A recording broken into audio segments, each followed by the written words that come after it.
जय श्रीराम।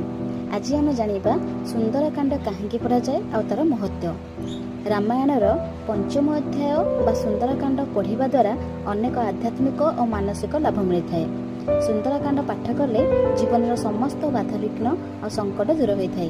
कहुए संपूर्ण रामायण पढ़िया समय नथिले केवल सुंदरकांड पढ़िले सम्मान पुण्य मिलता है। जो काम अन्य मानक पई असंभव थिला हनुमान ताहा संभव कराई देखाइथिले।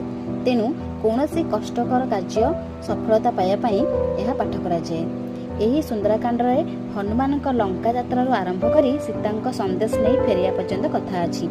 सुंदरकांड पढ़िया पई सकाळ और संध्या समय सबठारु भल समय। यह विशेषकर मंगलवार बा शनिवार दिन आरंभ करने शुभ। पाठ आरंभ करने पूर्वर प्रभु श्रीराम एवं परे हनुमान को स्मरण कर पाठ करेंगे। यह शांत मनरे एवं स्पष्ट उच्चारण सह पढ़िया चेष्टा करेंगे। जय श्रीराम।